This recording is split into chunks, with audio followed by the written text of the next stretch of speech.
Bonjour à tous. Merci Christian de m'avoir invité pour présenter ce travail. Qui est un outil en fait qu'on a appelé Acquiseuil, qui est destiné à évaluer l'impact de l'arasement ou de l'effacement d'un seuil sur une rivière et son impact sur la nappe d'accompagnement. Alors c'est un travail qui a été fait par le BRGM en partenariat avec l'OFB. Alors, pour le BRGM, il y avait aussi Nicolas Frissan, Sandra Lanini qui ont participé au développement de cet outil, enfin, de tout ce qu'on a fait sur ce thème-là. Et à l'OFB, il y avait Claire Magan, Pierre Sagne et Sylvain Richard. Donc, la problématique qui se pose, en fait, c'est que on a un seuil sur un cours d'eau qui va créer un plan d'eau derrière et l'arasement ou l'effacement de ce seuil va faire diminuer ou annuler, enfin, ou enlever carrément le plan d'eau. Ça va avoir un impact sur les échanges nappe-rivière et on s'attend à ce que le niveau de la nappe baisse à proximité du seuil du plan d'eau. Ces changements peuvent s'avérer être assez problématiques. D'une part, pour la pérennité des prélèvements en cas de pompage dans la nappe alluviale à proximité de ces structures, et aussi pérennité pour les écosystèmes qui dépendent qui dépendent des eaux souterraines. Et dans pas mal de cas, les fortes incertitudes sur l'impact potentiel que peuvent avoir l'arasement ou l'effacement de ces seuils sur la nappe, on conduit des fois, ont souvent même conduit à renoncer à l'arasement. Donc, afin d'établir une première évaluation, on va dire un diagnostic de l'évolution de la piézométrie sur l'effet de l'effacement ou de l'arasement d'un seuil, ce qu'on a fait, c'est qu'on a développé un outil qui est basé sur l'utilisation de solutions analytiques. Donc ces solutions, en régime permanent, visent à être utilisées sur des cas simples, du moins à faible enjeu, ou du moins sinon en première approche, avant toute modélisation, avec des modèles distribués ou beaucoup plus complexes. Donc, ce que l'on souhaite, on a un seuil qui crée un plan d'eau. Et donc, ce que l'on souhaite, une solution en fait qui permette de prendre en compte la géométrie du plan d'eau, et en particulier le fait qu'au niveau du plan d'eau, on a une hauteur d'eau dans le cours d'eau qui est beaucoup plus importante qu'à l'amont, qu'on puisse prendre aussi en compte le cours d'eau situé à l'amont du plan d'eau et à l'aval de celui-ci. Vous voyez ici, on s'attend à ce genre d'écoulement quand on a un plan d'eau. On veut aussi pouvoir que les échanges en fait nappe-rivière, nappe-plan d'eau puissent être différents, que ce soit à l'amont, dans le cours d'eau à l'amont, dans le cours d'eau à l'aval euh, ou au niveau du plan d'eau. On veut aussi pouvoir jouer sur la géométrie de la nappe. Voilà, et accessoirement, on aimerait bien voir si on avait un puits de pompage, quel serait l'impact de l'effacement ou de l'arasement du seuil au niveau du puits de pompage. Donc, le schéma de calcul qu'on a opté est celui-ci. Donc, on va pouvoir justement intégrer, ici, on a une vue en coupe. Voilà, enfin, on a deux vues en coupe. Là, on a une vue au niveau du cours d'eau. Voilà, le cours d'eau, le système cours d'eau, plan d'eau est matérialisé par cette ligne. Voilà, on va raisonner sur un demi-espace en plan. L'aquifère est là, donc avec toujours l'amont sur la gauche et l'aval à droite. Et en haut, si on veut, on peut mettre de la limite latérale de la nappe. Donc le plan d'eau qui est ici, il va être défini par une hauteur d'eau au niveau du seuil.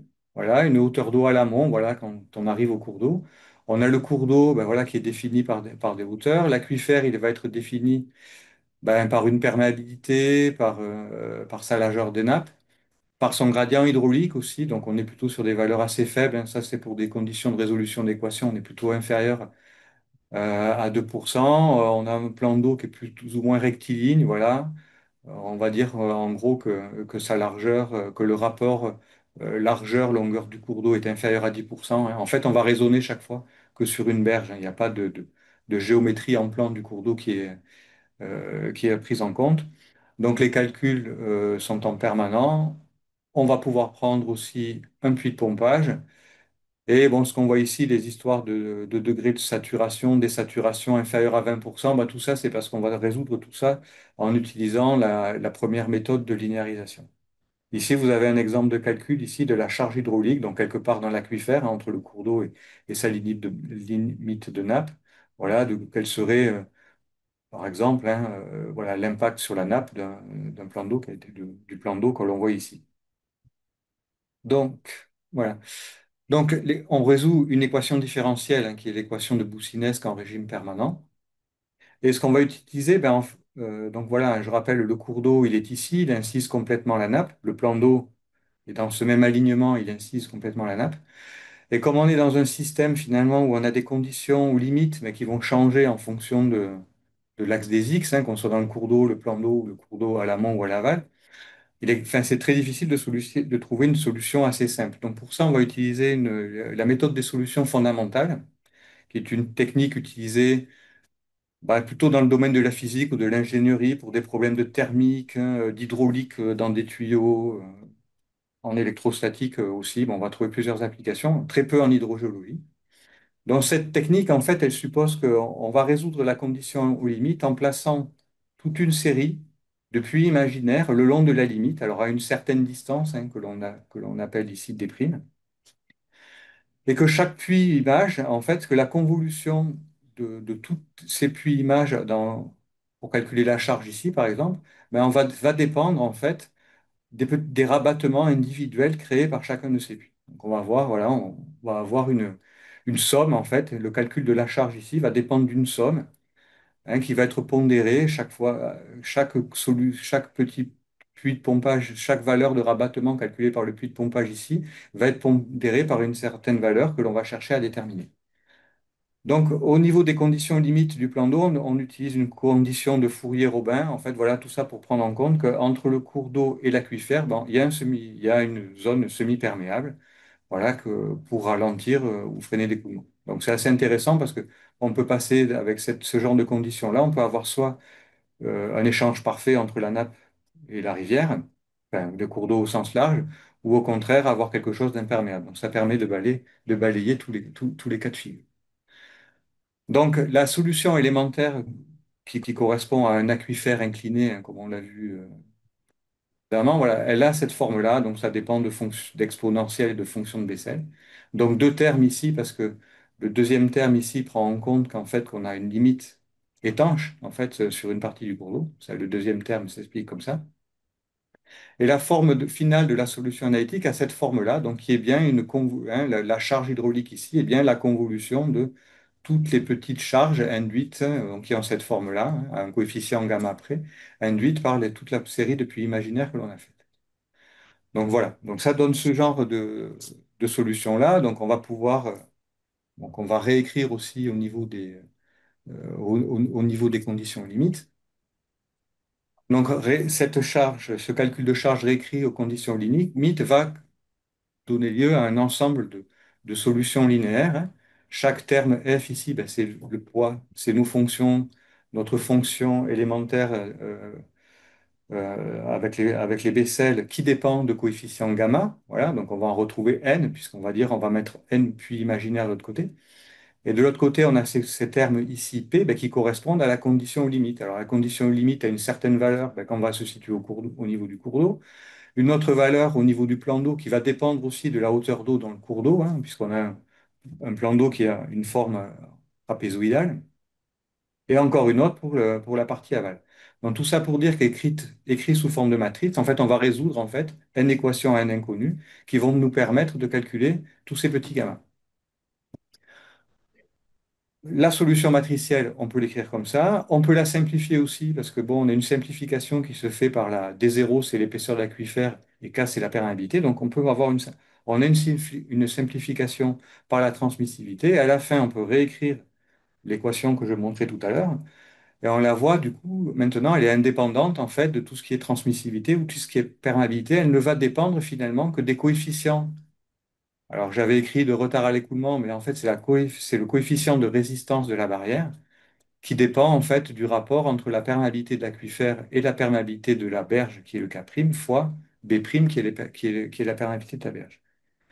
Donc notre équation, la solution finale, finalement, ne dépend que d'un contraste de perméabilité, hein, en particulier quand il n'y a pas de pompage. Et ce qui est intéressant à voir, c'est que si l'échange il est parfait, voilà, donc on a un échange parfait entre le système, entre le cours d'eau au sens large et l'aquifère, alors la variation de charge induite par notre plan d'eau et notre cours d'eau ne dépend pas du tout de la perméabilité de l'aquifère, mais uniquement des éléments géométriques qu'on a fournis. Largeur de nappe, hauteur du plan d'eau, à l'aval, à l'amont, et les hauteurs du cours d'eau. Donc ça, c'est intéressant à savoir parce que ça veut dire que même en cas où on connaît quasiment rien, ou même on n'a aucune information sur le type d'aquifère, mais qu'on suppose qu'on a un échange parfait entre entre le cours d'eau et l'aquifère, ben on peut quand même faire des calculs d'impact en termes de charge hydraulique euh, de l'arasement d'un seuil sur la nappe. Donc ici, on a des exemples, hein. Donc ici, on est en variation de charge hydraulique par rapport à un état initial où on n'aurait qu'un où on n'aurait pas où on n'aurait pas de plan d'eau, hein. Donc on voit que en termes de variation de charge hydraulique, on va toujours avoir des formes un petit peu asymétriques comme ça, un petit peu décalé vers l'aval. Ben ça, c'est dû à deux choses. Déjà, un, parce que la charge hydraulique à l'aval, elle est un peu plus importante vers le seuil. Enfin, elle est plus importante vers le seuil qu'à l'amont, donc on a une déformation de la bosse un petit peu vers l'aval. Et aussi, c'est dû à l'inclinaison de l'aquifère. Ça s'explique mathématiquement par le terme exponentiel que l'on a dans les solutions analytiques. Donc, un des prérequis à ce genre de solution, ben, c'est justement le nombre de puits imaginaires que l'on va mettre. Donc, on imagine bien que plus on a un nombre infini de puits imaginaires, nous satisferait très bien, sauf qu'à résoudre mathématiquement, ça devient quand même très compliqué, voire impossible. Donc, ce qui se passe, c'est qu'on a testé la résolution en fait de ces équations dans différents cas de figure. Et en fait, pour voir si la résolution des équations a abouti, hein, on va faire la différence entre le flux qui rentre, qui passe du cours d'eau vers l'aquifère et le flux qui rentre directement dans l'aquifère. Donc, on va faire systématiquement le bilan de ces deux flux-là et le système aura convergé quand la différence de ces deux flux sera nulle. Donc, c'est ce que l'on voit ici où les premières courbes grises et bleues, ben, on a très peu de puits imaginaires, hein, vous voyez, 50 et 100, et donc on n'arrive pas à respecter cette condition de flux nul. Et petit à petit, bon, voilà, on l'augmente, hein, et on voit que quand on commence à avoir 1000, 1500 puits imaginaires, bon, ben voilà, on converge parfaitement, on a bien notre condition de flux qui est respectée, et donc la différence de flux entre les flux qui rentrent et les flux qui sortent qui est nulle. Donc cette opération a été répétée sur d'autres géométries de plans d'eau, hein, des plans d'eau qui vont de 750 mètres ici à plus de 1500 mètres ici, des conditions d'épaisseur, aquifère, de gradient hydraulique, tout ça différent. Donc chacun des figurés de cette graphe-là correspond à des cas géométriques différents pour lesquels on a fait varier en fait, le nombre de puits images qu'on a servi dans le calcul. Donc ici, quand on est sur la gauche, on a peu de puits images, et plus on se déplace par là, plus on a de puits images. Et ce que l'on voit ici, ben, c'est notre bilan de flux, hein, voilà. Et l'idée, c'est d'avoir quand même quelque chose qui tende le plus possible vers zéro, voire qui soit égal à zéro. Et ce que l'on a observé, et ce qu'on avait déjà pu observer dans d'autres études utilisant ce genre de calcul avant, c'est qu'on a, pour des ratios en fait de nombre de puits images, donc qu'on va ici, donc finalement c'est la distance entre deux puits images et de distance entre ces puits imaginaires à la berge. Voilà. Donc quand on a des ratios D' sur sigma, mais qui sont compris entre 0,7 et 1, on a des résultats tout à fait satisfaisants qui respectent bien les conditions limites qu'on s'est fixées ici. Donc ça c'est important parce que ça va pouvoir permettre quelque part de faire une sorte d'optimisation des calculs. Donc là, des exemples de calcul où on est ici, on a un plan d'eau qui fait 750 mètres de long. On a 3 mètres de hauteur ici, on doit avoir un mètre ici et un mètre dans le cours d'eau à l'amont, à l'aval.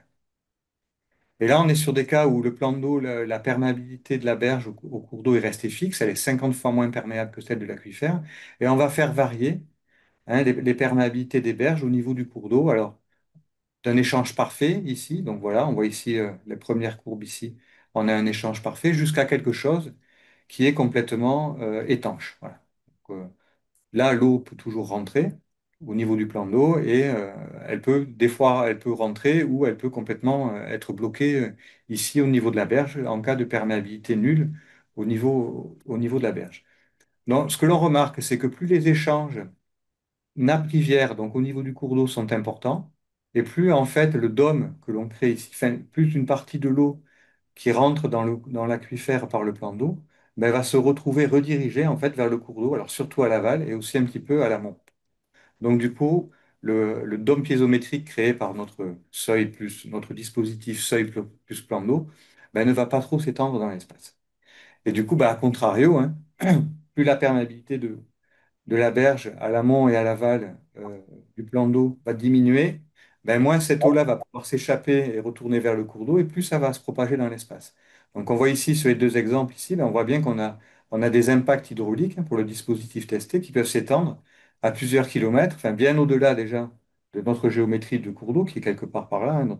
Notre plan d'eau, il occupe la zone ici entre quelque part par là, et ça va pouvoir s'étaler, ben, ça peut s'étaler plusieurs kilomètres à l'aval et beaucoup, beaucoup plus loin que que la seule géométrie du plan d'eau. Donc là, c'est un petit peu le cas inverse, hein. Euh, les perméabilités des berges à l'aval et à l'amont du cours d'eau sont fixes. Ah, je ne sais plus qu'est-ce que j'ai mis comme coefficient. J'ai mis un ratio de 100, donc la, la- la berge est 100 fois moins perméable que celle de l'aquifère. Et au niveau du plan d'eau, ben, on va la faire varier d'un échange parfait, donc ça correspond à la courbe rose où c'est zéro, donc échange parfait, jusqu'à avoir quelque chose qui est complètement étanche. Pour des valeurs de résistance hydraulique à l'écoulement de la berge, on va dire donc 100 fois moins perméable jusqu'à 10 000 fois moins perméable, on a toujours beaucoup d'écoulement, hein, qui se passe entre le plan d'eau, enfin beaucoup d'eau passe du plan d'eau vers l'aquifère, hein, avec des impacts sur plusieurs kilomètres à l'aval, aussi bien à l'aval qu'à l'amont. Et aussi, on a aussi, là, ce n'est pas montré, mais aussi, on a aussi une très grande propagation qui se fait dans le plan, hein, dans la direction perpendiculaire au cours d'eau. Et ce qui se passe dans ces cas-là, c'est que l'augmentation de la charge hydraulique, elle est toujours bien supérieure au niveau du cours d'eau. Et là, ici, on a des calculs de flux. Alors, en vert, c'est les flux qui passent positifs, hein. On passe du plan d'eau vers l'aquifère. Donc, voilà, là, c'est pour les différents scénarios de perméabilité de berge, hein, qu'on a mis ici, hein. C'est les mêmes qu'il y a là. Et là, après aussi, en bas, vous voyez, en bas, ce sont les flux au niveau du cours d'eau. Donc, ils sont négatifs puisque c'est de l'eau de l'aquifère, en fait, qui repasse chaque fois vers le cours d'eau. Donc, tant qu'on a suffisamment de perméabilité, je dirais on laisse passer suffisamment d'eau du plan d'eau vers le cours d'eau, ben, on va avoir des flux, hein. Voilà, on va créer des flux directionnels, hein, qui vont rentrer par le plan d'eau et repartir vers la berge. Donc, c'est ce que l'on voit ici. Par contre, ce qui est intéressant aussi, c'est quand on a des perméabilités de berge extrêmement faibles. Mais vous voyez ici, c'est pas une erreur, mais on a des variations de charge qui sont négatives. Mais en fait, on va créer un trou, en fait. Voilà, on va créer un trou dans la piézométrie, du moins une dépression piézométrique ici. Puisqu'ici, tout ce système-là, ben, on a des échanges nappe-rivière, là, on n'en a plus, puis là, on en a encore. Là, on va créer un trou dans la piézométrie et voir, on peut même avoir des flux qui s'inversent localement, hein. On va avoir même de l'eau du cours d'eau là qui va re-rentrer par ces parties-là un petit peu dans l'aquifère qui va aller chercher à combler ce trou. Et ça, c'est intéressant parce que c'est le cas typique, ben, d'un plan d'eau qui se colmate au fur et à mesure. Donc, on va avoir, voilà, ben, voilà la charge hydraulique dans l'aquifère qui, au cours de la vie du plan d'eau qui se colmate, ben, la charge hydraulique dans l'aquifère à côté, ben, va diminuer et peut même devenir, bon, alors, inférieure, en fait, à la période, en fait, avant mise en place du plan d'eau.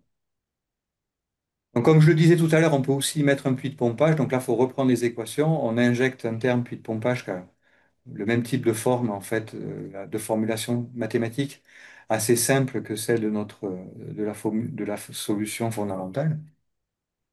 Voilà, on résout les conditions limites, on résout nos systèmes de matrice. Cette fois-ci, la charge hydraulique, ben, dépend effectivement toujours des échanges nappe-rivière au niveau des deux portions de cours d'eau, mais aussi du plan d'eau, et aussi dépend aussi cette fois-ci de la perméabilité. Là, un exemple de calcul, hein, en coupe.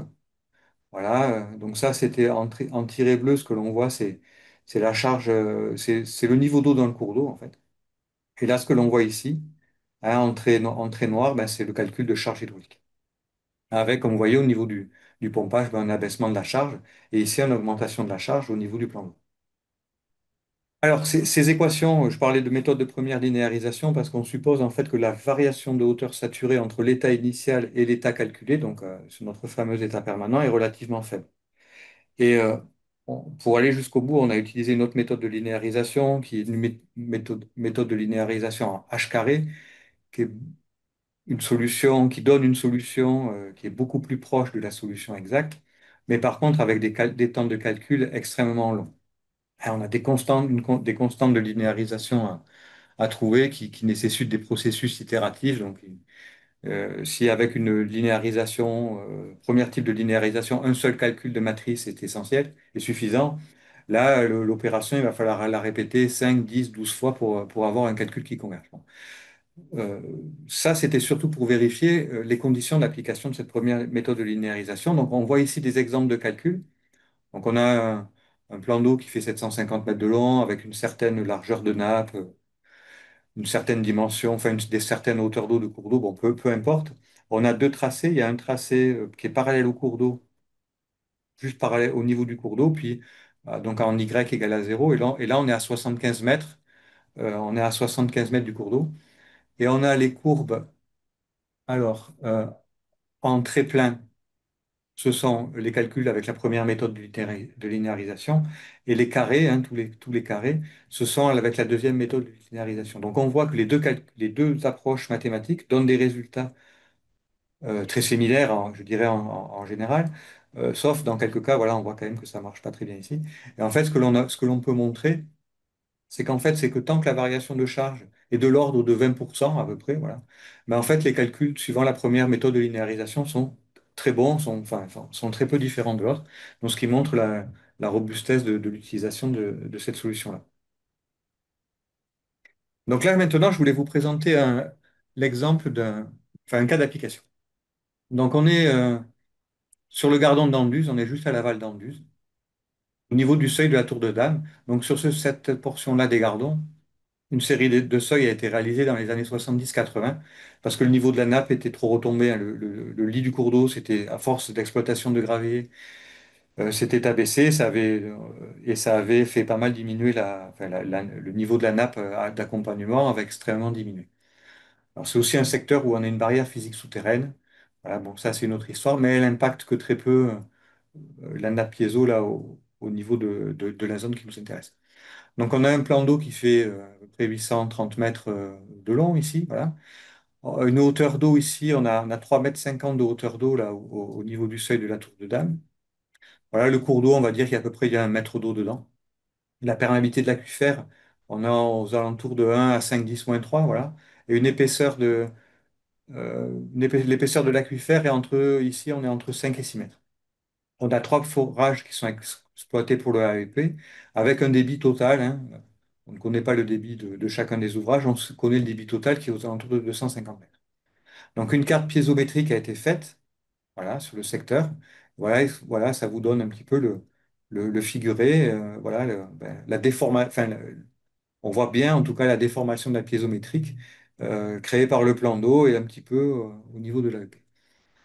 Donc l'objectif, en fait, voilà, on va utiliser, après je vais essayer de passer directement sur l'outil en question, et on va analyser en fait les données piézométriques, hein. Donc on va prendre des valeurs ponctuelles prises sur cette carte-là, voir si le modèle est, est-ce qu'il peut expliquer la courbe, enfin la piézométrie que l'on voit ici, et deux, ben, l'idée ce serait de voir, ben, tiens, et si j'ai enlevé le seuil, qu'est-ce que je vais avoir comme impact au niveau du forage à EP. Donc maintenant, l'application AccuSeuil qu'on a mise en ligne, hein, sur le site du BRGM vers la mi-février. Alors elle est disponible en français et en anglais, donc on va remettre en français. Donc on a tous les paramètres en fait sont sur une même feuille. On trouvait que c'était plus simple de mettre ça comme ça. Donc ici j'ai commencé un petit peu après remplir le tableau. Donc l'épaisseur de l'aquifère, on a dit 6 mètres. Le gradient hydraulique, on sait que c'est 3 pour 1000. La largeur de la nappe, qui est ici 600 mètres, hein. Donc on voit bien si j'avais mis plus petit, ben, ça changerait le figuré du trait noir qu'on a ici. Voilà. La dimension du plan d'eau qui est matérialisée par le trait bleu ici, 230 mètres avec le zéro. Ici, on a deux options, hein, pour le zéro, soit on le met au niveau du seuil, soit au niveau du centre du plan d'eau. Donc là, il est au niveau du seuil. Là, je vais le mettre au centre du plan d'eau. Voilà. Hop, on décale le truc. Voilà, on va mettre ça comme ça.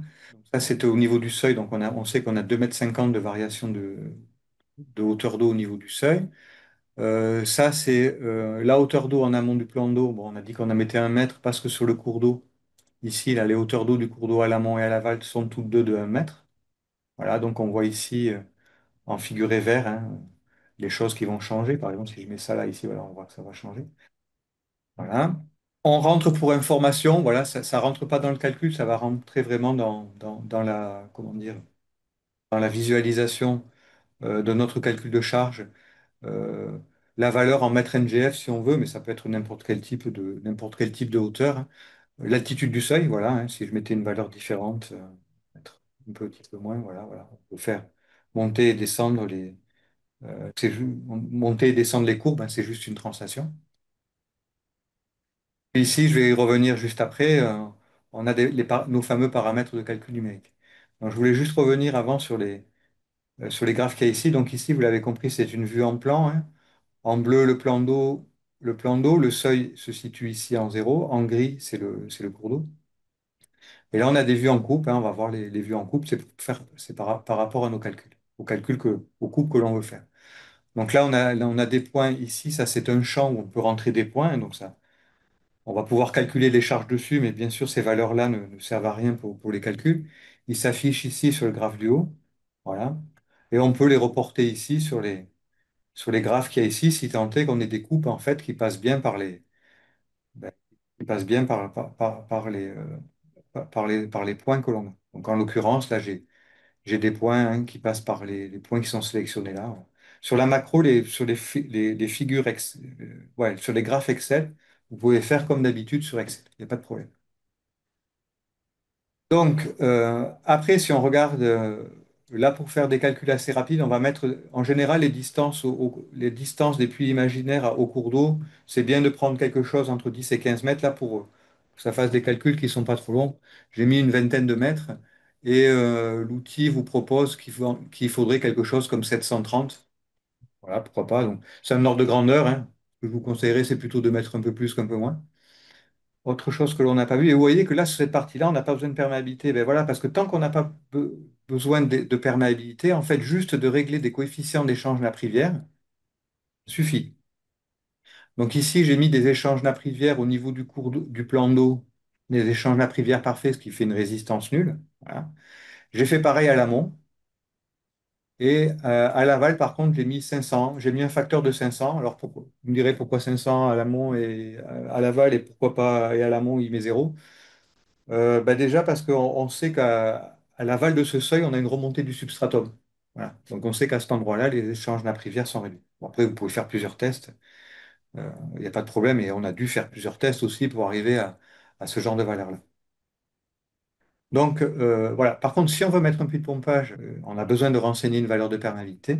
Donc là, on va mettre un puits de pompage, voilà, il va s'afficher ici. Voilà, et on va afficher ses coordonnées. Et il se trouve bien que, bon, comme on l'a vu sur l'image de départ, hein, on a un, un puits de pompage qui se situe dans l'aquifère juste à l'aval du seuil. Là, c'est bon, là. Là, il a tout ce qu'il faut et je vais pouvoir lancer un calcul. Donc, je vais rentrer un nombre de puits images de l'ordre de 160, voilà, de 860. Et là, il va falloir procéder par ordre, hein, pour faire en sorte que tous les calculs ne se lancent pas automatiquement à chaque fois qu'on change un paramètre. Tout est sur commande. Là, on va faire le calcul de la matrice. Donc là, je vais lancer le calcul de la matrice qui va calculer nos fameux puits images. Donc là, il est en train de résoudre une matrice de 860 par 860, c'est-à-dire chercher les solutions de 860 équations à 860 écolues. Et c'est Excel qui fait tout ça et c'est assez sympa parce que le truc est paramétré jusqu'à 5000. Et j'ai pu effectivement lancer des résolutions jusqu'à 5000. Alors, ça va prendre 20 minutes, à peu près 20-25 minutes en calcul, mais il arrive quand même à nous résoudre des équations enfin, des matrices de 25 millions, où chaque élément de la matrice est quand même alimenté par des résolutions d'équations de Bessel. Donc, c'est quand même je trouve que c'est quand même assez intéressant. Donc, petite astuce ici, de temps en temps, le calcul n'arrive pas à se faire, arrive pas à se faire. Vous voyez, le calcul vient d'être fini, donc c'était pas si long. De temps en temps, on peut avoir voilà. Il suffit que on peut avoir, le calcul ne se fait pas, il va envoyer un message d'erreur ou quelque chose comme ça. Mais c'est tout simplement que dans nos 860, enfin, dans nos n équations à n inconnues, il y a deux équations, c'est exactement les mêmes. On tombe dans un système il y a quelque chose il y a une certaine symétrie dedans. Et là, le système ne pourra pas être résolu. Alors quand c'est comme ça, pas de problème, on ne s'affole pas. On ajoute ou on enlève une image et c'est bon. Voilà. Donc, j'en viens. Et après, donc là, on a calculé la matrice, mais toujours pas les charges, hein. Les charges, vous voyez la coupe que j'ai ici, là, voilà, qui est matérialisée par le trait gris, et toujours comme ça. Donc après, je lance le calcul de charge. Là, le calcul est plus rapide. Et une fois qu'on a fait le calcul de la matrice, on peut faire autant de calculs de charge que j'en veux. On a tous les poids sont calculés. Ils sont calculés pour n'importe quoi. On veut faire 150 coupes, on peut faire 150 coupes, il n'y a pas de problème, il n'y a pas besoin de recalculer la matrice. Vous voyez, on a un résultat qui n'est pas trop mal, on arrive à peu près à, le trait bleu ici, là, arrive à peu près à assez bien caler les points verts qui sont ici, qui correspondent aux points qui sont sur cette ligne-là. Là, je peux modifier la coupe. Bon, je ne vais pas rentrer dans le détail de tout, il y a une notice qui va avec, qui explique chacun de ces petits points. Là, ici, on avait une coupe qui était perpendiculaire, voilà, qui était ici, là, sur ces points-là. Voilà, on arrive assez bien à reproduire les petits carrés jaunes qu'il y avait là, hein, qui correspondent aux points qu'il a mis ici. Là, on va juste faire une coupe sur l'autre portion. Donc là, on était ici, on va se mettre sur les points qu'il y a ici, où on est à 95 mètres. Donc, je vais mettre à 95 ici. Je relance le calcul de charge. Et normalement, je vais avoir quelque chose qui se rapproche assez fort des prés rouges. Et vous avez vu ici, hein, dans la coupe précédente, voilà la légère incurvation qui était ici, qui était liée en fait à notre puits de pompage. Donc après, on peut calculer les flux. Voilà, bon, je ne vais pas relancer les calculs, mais il faudrait re-rappuyer ici. Là, les calculs ont été lancés tout à l'heure, donc une étude les relancer. Donc ça, ce sont les calculs, ce sont les flux des échanges nappe-rivière. Bah, au niveau d'un transect, là, qu'on s'est dit, on s'est mis 2000 mètres avant le seuil, puisqu'on est référencé par rapport au seuil, et 2000 mètres après le seuil.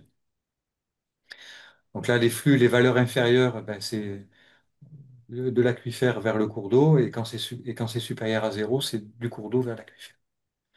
On se sert aussi de ça ben, pour calculer nos fameux bilans, hein. Donc je ne sais plus lequel c'est des deux, mais le bleu, c'est quand c'est de l'eau du cours d'eau qui passe vers l'aquifère, et quand c'est le rouge, c'est les croix rouges. C'est quand c'est l'eau ça c'est l'eau qui rentre dans l'aquifère. Donc le but de la manœuvre, c'est que les petites croix rouges atterrissent dans les petits ronds bleus, et donc voilà, et que le flux, donc qui est matérialisé ici par les points noirs, ben, soit le plus proche possible du zéro. Et là vous avez un petit, voilà, on est assez bon quand on fait 1,7% d'erreur, hein. Alors voilà, on a vu que tant qu'on a des valeurs qui sont inférieures à 2-3%, ça donne des résultats qui soient tout à fait satisfaisants, quoi. Donc voilà ce que je peux vous dire. On peut aussi, après, là, dans ce bloc-là, là, on voyait ici, je ne vous l'ai pas dit, mais c'est la comparaison entre les valeurs mesurées et les valeurs calculées. Donc le but, c'est qu'on ait que tous ces points se traduisent sur une droite, hein, sur l'axe des X, la valeur observée, la charge observée, et sur les Y, le calculer avec le RMSE, etc. Là, c'est si on veut enlever le seuil. Voilà, pourquoi pas en levant le seuil, hein, voilà.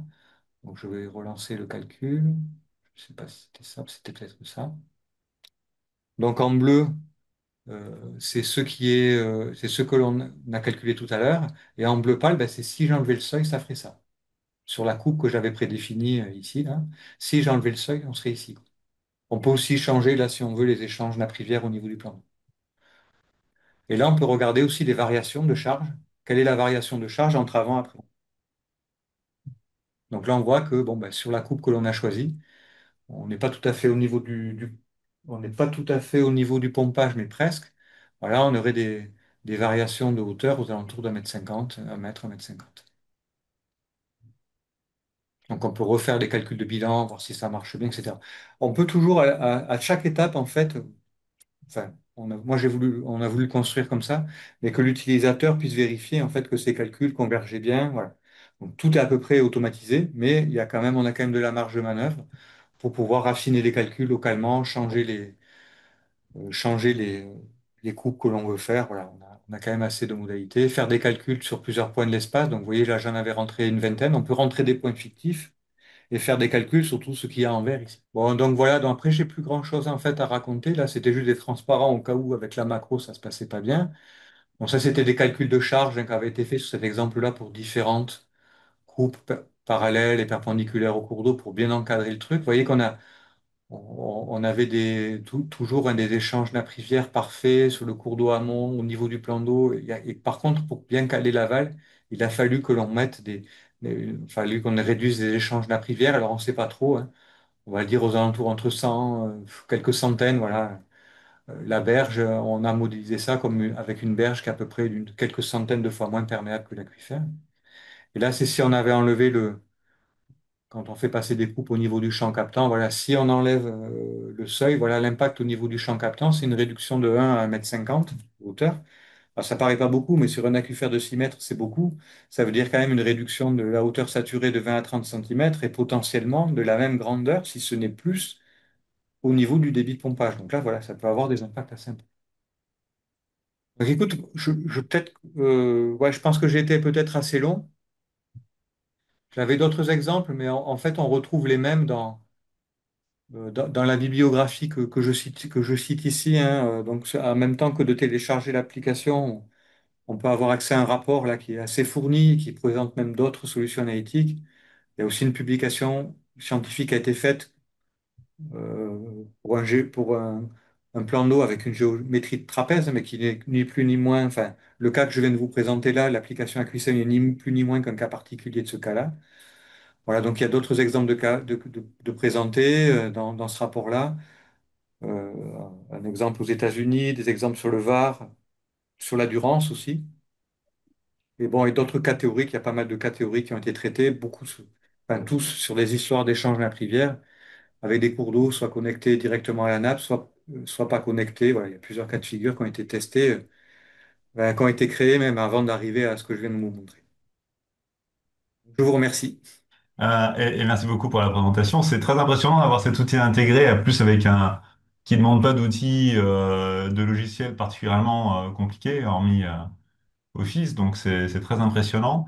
La question que je me posais, c'était le niveau de complexité qu'on peut mettre dans la nappe et dans la formation aquifère et dans la forme de la nappe.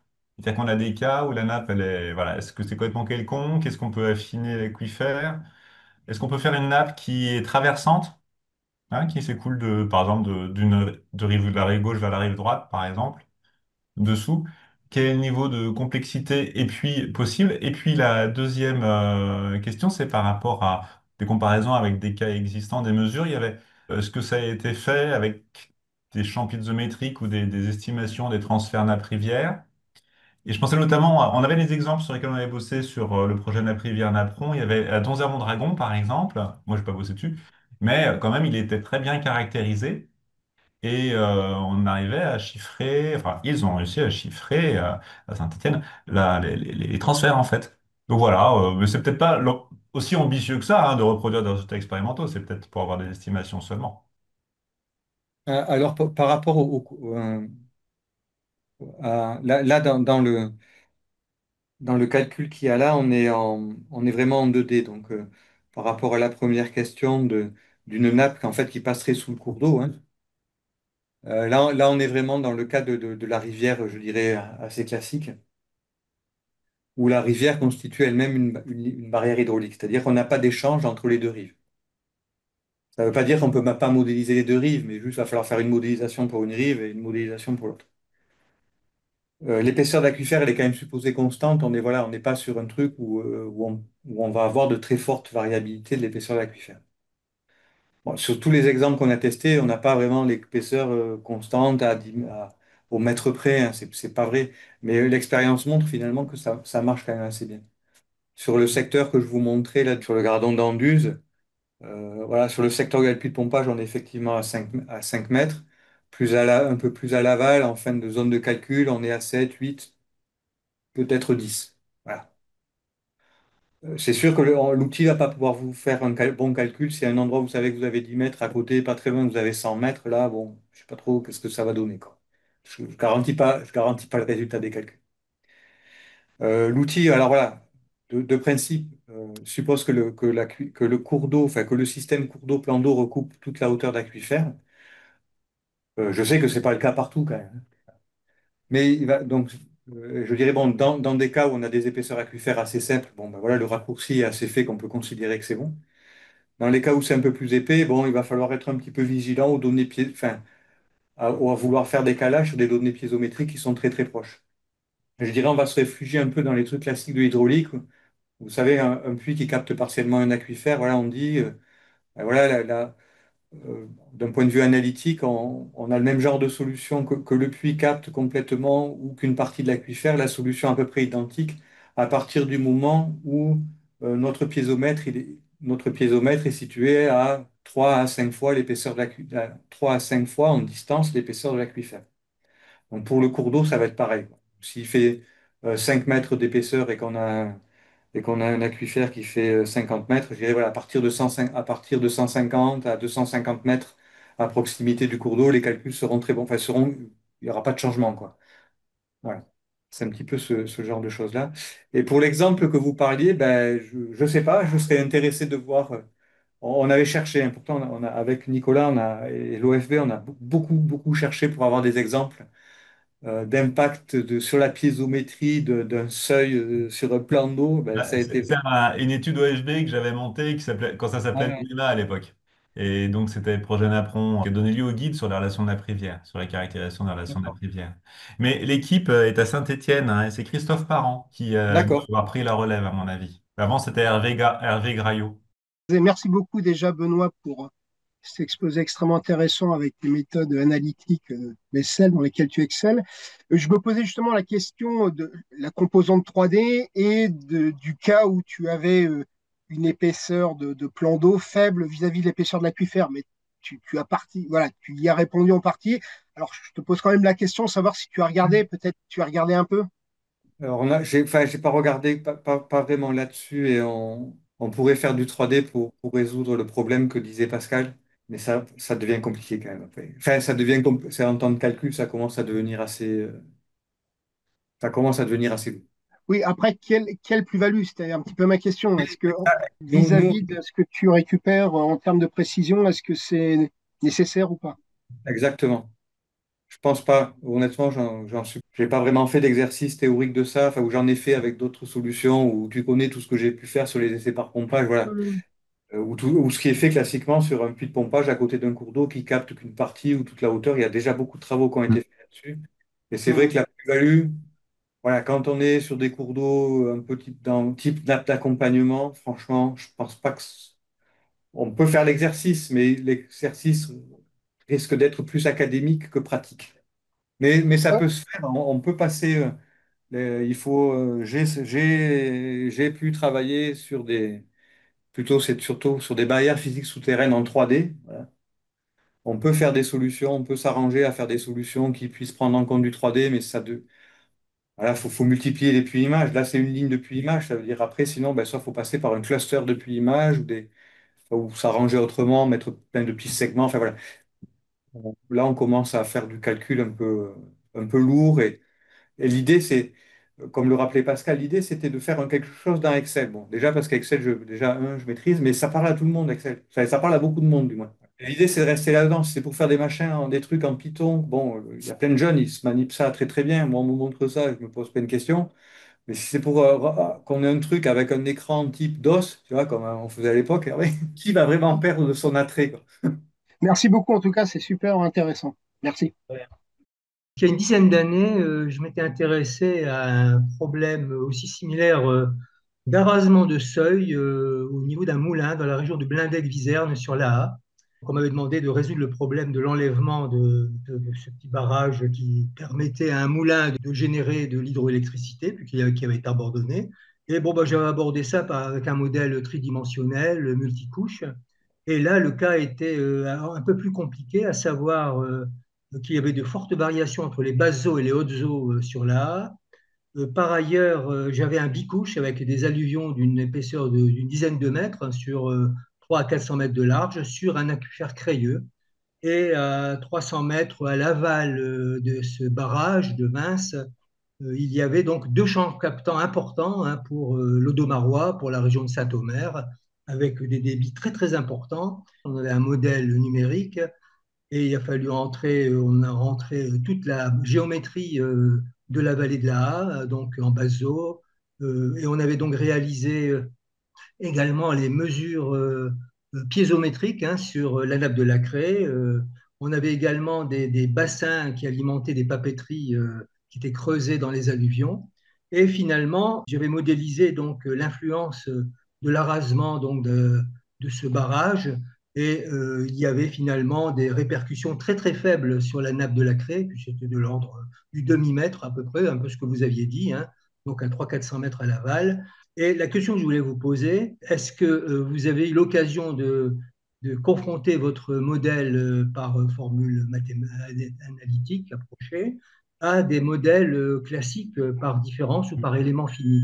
Deuxième question, donc je voulais savoir si vous aviez des variations au niveau des plans d'eau. Nous, on avait ce phénomène, base haute des variations de plans d'eau. Ça, c'était donc le deuxième. Troisième point important, c'était l'ancrage du seuil en profondeur. Est-ce que c'est des seuils en surface ou est-ce que c'est des seuils qui sont basés sur des fondations profondes? Alors, je vais les prendre, mais dans le sens inverse, puis vous me rappellerez pour la première si je me suis trompé. Pour la dernière, le seuil, en fait, ce qu'on stimule avec l'outil, c'est le plan d'eau. C'est l'impact hydraulique du plan d'eau. D'accord. Donc, il y a pas de fondation, si vous voulez, pour le seuil. Le seuil, il est là pour matérialiser juste la fin du plan d'eau. La deuxième comparaison avec des modèles numériques, alors c'est une sorte de calcul numérique, en fait, hein, qui a ses avantages ou ses inconvénients. Alors, je n'ai pas comparé avec d'autres modèles numériques. Il y a eu des comparaisons, bon, pas sur des cas comme pas sur des seuils, mais la technique employée, en fait, elle date pas d'hier, elle date des années 50. Ça sort de l'école mathématique russe des années 50. Ça n'a pas été très employé, à mon avis, parce que c'est sorti un petit peu au même moment où on commençait à voir le développement des premiers ordinateurs et des calculs en différence finie ou volume fini. Je ne vais pas dire que ça a été abandonné, mais ça n'a pas été ça n'a pas été beaucoup utilisé, certainement à cause de ça. Après, les équations sont résolues, voilà, c'est notre façon de résoudre et a priori, il n'y a pas de raison qu'on trouve de résultats différents. Alors, je ne les ai pas testés pour des plans d'eau, mais on a fait ça pour des barrières, pour des barrières physiques souterraines, donc des aquifères avec un écoulement dedans, puis on a un bloc d'une certaine dimension en plein milieu de l'aquifère qui va créer enfin, une perturbation des écoulements. Et là, oui, effectivement, là, on a comparé ces solutions analytiques avec du modèle numérique, c'est pareil. Et même le modèle numérique classique, il a plus de mal. Toujours le problème pareil d'un modèle maillé, quand il y a de très fortes différences sur une distance très très courte, numériquement, c'est toujours un petit peu difficile. Et la première question, pas se Non, jouer je vous en prie. le modèle est en permanent. Donc, l'idée, c'est quand on est pour la question que vous m'avez posée, ben, c'est de faire un calcul permanent en En base conditions d'eau. hautes eaux et un autre en basse eau. Ce qui était intéressant, c'est de montrer l'importance des échanges nappe-rivière. En fait, la perméabilité de l'aquifère, les trois quarts du temps, on en a. Enfin, ça va dans le calcul que je vous ai montré, c'est important au niveau du puits de pompage. Au niveau, quand il y a le puits de pompage, c'est vraiment important à proximité du puits de pompage. Dès qu'on s'en éloigne un peu, je ne vais pas dire qu'on s'en fiche de la perméabilité, mais presque. Ce qui est important, par contre, c'est l'échange nappe-rivière que l'on met. Et c'est ce genre de modèle-là, si vous voulez, bon, ça ne remplace pas un modèle numérique, ça vient vraiment en complément, ça vient en amont, ça vous permet un petit peu de tester les paramètres qui vont être importants. Et là, ce que je peux vous dire, c'est que bon, quand on est dans des conditions comme ça, le paramètre qui, est à 80, qui contrôle quasiment tout, c'est la perméabilité d'échange, la perméabilité de berge que vous mettez. C'est ça. Vous pouvez faire ce que vous voulez sur le reste, la limite de la nappe, il y a de très fortes chances que, hein, à plus ou moins 300 ou 400 mètres près, ça fasse exactement la même chose. Utilisez aussi en vocation un peu pédagogique pour montrer voilà, qu'est-ce qui est important de savoir et qu'est-ce qui est moins. D'abord, bravo pour le travail et puis l'utilisation à pleine puissance d'Excel, parce que moi aussi, je suis de la génération où on travaille plus sur Excel que sur Python ou R. J'ai été surpris en fait par le fait que le calcul en h carré soit pratiquement identique au résultat avec linéarisation plus simple. Je voulais savoir si éventuellement ça pouvait dépendre aussi de l'épaisseur de l'aquifère, l'écart entre la résolution en H ou et H carré. Puis une remarque sur, je rebondis un petit peu sur ce que vous dites, hein, que ce soit en modèle distribué ou avec des solutions semi-analytiques, le vrai problème auquel on est confronté, c'est vraiment comment on caractérise le colmatage de la berge et le cas de la berge. Ça, à chaque fois, c'est la grosse difficulté de notre travail quand on travaille sur les échanges nappe-rivière. C'est vrai que je suis allé vite sur les. Mais en fait, chaque couleur différente correspond à des épaisseurs là, bon, d'aquifères des zéros différentes. Donc, quand voilà, on n'est pas de 5 à 100 mètres d'épaisseur, et, voilà, et on voit que les résultats sont les plus divergents, ben justement pour les faibles épaisseurs. Les épaisseurs les plus faibles, oui, le verre, c'est 2,5 mètres, hein. Voilà, c'est là qu'on a les plus forts écarts. C'est une histoire de contraste, hein. Ouais. Plus l'épaisseur de l'aquifère est faible devant la fluctuation piézométrique, eh ben, plus on va introduire d'erreurs avec une linéarisation simple. Et pour la deuxième question, ben, ça c'est le gros problème de... Je dirais intuitivement, moi, quand je vois des galets et des graviers dans le fond d'un cours d'eau, je dirais que je m'attends à des échanges parfaits ou pas très loin. Si je commence à voir de la sédimentation, des fines, des fonds assez vaseux, je vais plutôt passer sur quelque chose de peu perméable. J'ai pas de, Nous, sur les cas que l'on a traités, c'est vraiment une valeur de calage. Cette perméabilité de merge est le paramètre de calage. Et c'est le dispositif et c'est ces mesures piézométriques, en fait, qui vont permettre de faire la meilleure évaluation possible.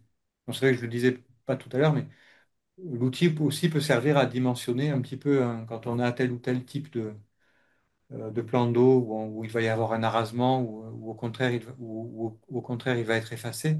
Mais le type d'outil permet de rapidement évaluer quelle va être la perturbation sur la piézométrie et d'évaluer son dispositif. Et voilà, savoir à peu près où il faut aller les points, quoi. Il faut mettre les points.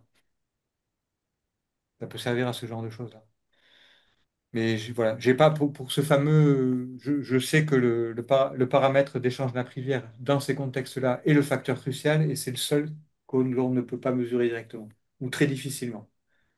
Il y a quelques solutions d'essais par pompage en faisant Oui. enfin, quand on peut, quand il y a des essais par pompage à proximité de cours d'eau, on peut évaluer les perméabilités de berge, ça existe, voilà. Mais bon, faut-il avoir un puits à côté? Faut-il qu'on puisse le pomper, qu'il soit, voilà, il y a ça demande d'autres choses. Je dirais l'avantage de mon modèle, enfin, voilà, de ce truc-là, il te permet de l'évaluer. Voilà. Hmm. Au moins l'ordre de grandeur, ça permet quand même d'assez vite cibler l'ordre de grandeur.